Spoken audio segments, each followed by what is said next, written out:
Justice unmuted. The confrontation that changed everything. The room falls silent as Daniel Cameron steps through the doors of room 2141 in the U.S. Capitol building. The former Kentucky Attorney General adjusts his Navy suit, eyes darting past the enlarged portrait of Breonna Taylor on the wall behind the congressional panel.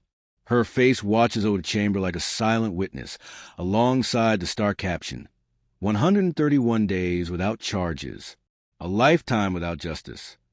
Today's House Judiciary Subcommittee hearing isn't just another political spectacle. It's a reckoning years in the making, and sitting at the center of the dais, Congresswoman Jasmine Crockett waits with a stack of sealed files in front of her. Cameron takes a seat, leans into the microphone with practiced calm. "I know what's been said about me," he begins, avoiding the projected image of Breonna Taylor. But the role of an attorney general is not to deliver vengeance. It is to follow the law. His words come slow and deliberate, each syllable heavy with legal justification. In this case, there simply was not enough evidence to bring a homicide charge under Kentucky statute. That is not a political decision. That is a prosecutorial boundary. Then comes a line that turns stomachs throughout the chamber. Justice cannot be dictated by grief. It is not a reaction to public outrage. A woman in the back stifles a sob. The muscle in Crockett's jaw tightens, but she doesn't blink. Cameron continues, reaching for statistics. This data comes from the National Prosecutors Council. In over 60% of grand jury cases where public pressure plays a role, the outcomes are challenged, often reversed. His voice is steady, coated in bureaucratic authority, but stripped of human empathy. That is why I chose caution over chaos. But the air in room 2141 has shifted. Between the silence and statistics, truth has gone missing. Jasmine Crockett doesn't raise her voice. She doesn't need to. With deliberate calm, she taps the audio button embedded in her panel. A distorted voice fills the chamber. "We were never presented with any option to consider homicide. We were only instructed to review one endangerment." The words aren't theatrical.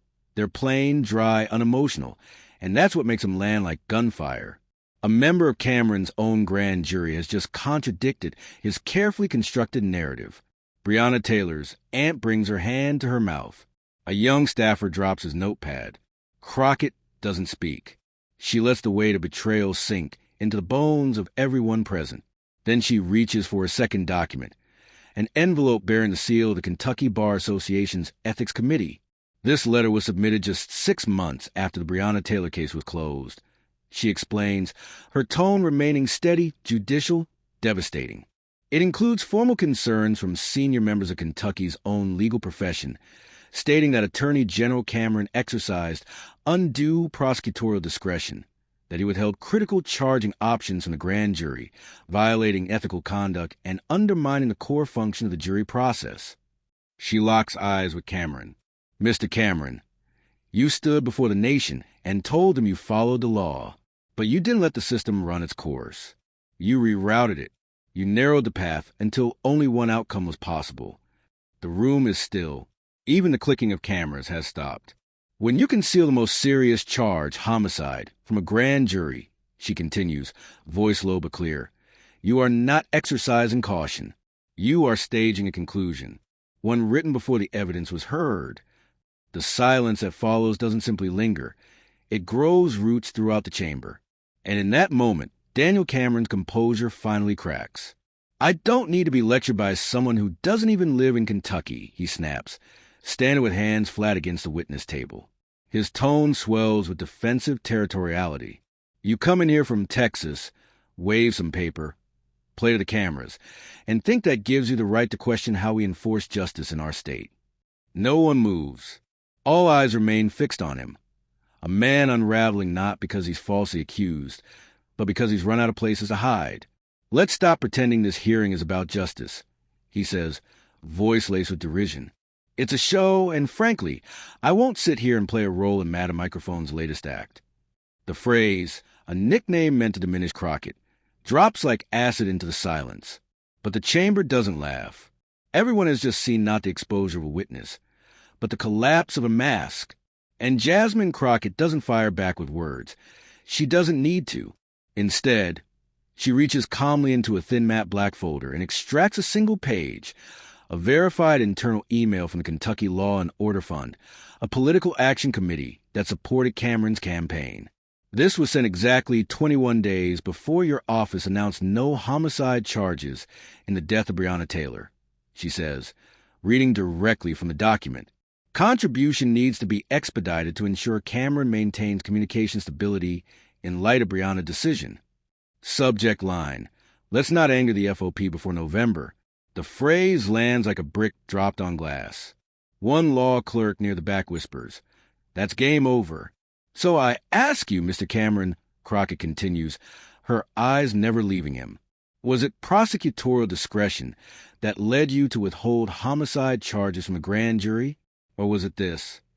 She lifts the email slightly higher. A warning not to anger the Fraternal Order police before your next election? The color in Cameron's face changes, not red with rage, but gray with calculation. You say you were bound by law, but this shows you were bound by politics. You say your hands were tied, but this shows they were held. A quiet knock interrupts. From the side door enters Tamika Palmer, Breonna Taylor's mother, walking slowly with the careful steps of someone who has carried too much grief for too long. My name is Tamika Palmer, she begins, her voice barely more than a whisper. I wasn't supposed to be here. I was supposed to be picking out centerpieces for my daughter's wedding. I was supposed to be helping her decorate a nursery. I was supposed to be a mother, not a mourner.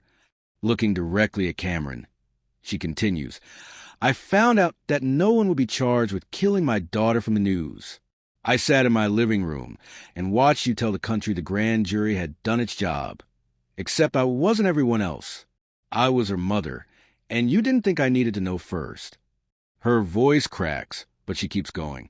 You didn't lose my trust because the law is complicated. You lost it because you didn't treat Breonna like a person. Within days, headlines scorched through every corridor of power. The Department of Justice reopens its investigation. A sealed federal summons is delivered to Cameron's legal team.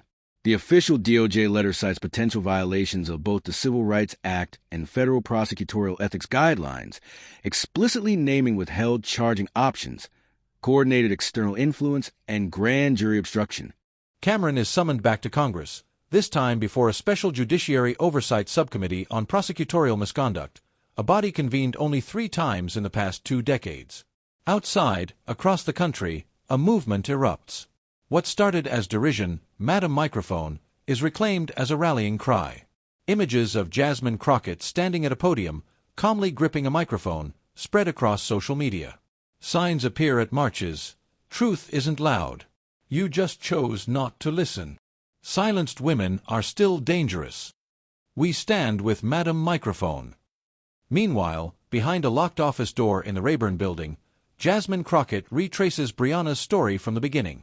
For 2 weeks, her office lights stay on until 2 a.m. as she cross-references DOJ findings with state-level criminal procedure loopholes. When her aide asks if she needs rest, she responds without looking up, rest didn't save Breonna. Reform will. The bill she drafts isn't long, it's sharp, surgical. The Breonna Taylor Federal Accountability Act mandates full disclosure of all PAC communications with prosecutors, federal review authority over state-level grand jury proceedings involving use-of-force deaths, automatic DOJ audits when homicide charges are omitted in cases involving law enforcement, and whistleblower protections for those who report political interference. At dawn on the 7th day after the hearing, Jasmine stands on the Capitol steps beside a portrait of Breonna Taylor. A quiet crowd gathers, not in protest, but in witness. A teenage girl approaches wearing a sweatshirt that reads, Madam Microphone taught me to speak. You didn't just hold the mic, the girl says. You turned it into justice. Jasmine looks at her not with superiority, but with recognition. It's yours now, she says. The mic, the moment, the fight, it belongs to you. As the sun rises over the National Mall, a choir begins to hum, A Change is Gonna Come. Golden letters beneath Breonna's portrait catch the light. She didn't get to live to tell the story, but someone told it for her. Jasmine Crockett never wanted to be a hero. She wanted something far more revolutionary. For the truth to matter in a system built to forget. She showed America that the most dangerous person in any room isn't the one who shouts the loudest. It's the one who refuses to leave, who stays seated when it isn't easy, who unfolds evidence one sheet at a time until no one can look away. Because when power is used to protect itself, truth becomes a threat. And when someone dares to speak that truth calmly, surgically, they are called dangerous. The lesson we take from this story isn't that justice is a destination. It's a decision made every day to ask harder questions, to stay in uncomfortable rooms, to hold your ground when you're the only voice not cracking. Because truth doesn't die with the victims. It waits quietly for someone brave enough to carry it back into the light.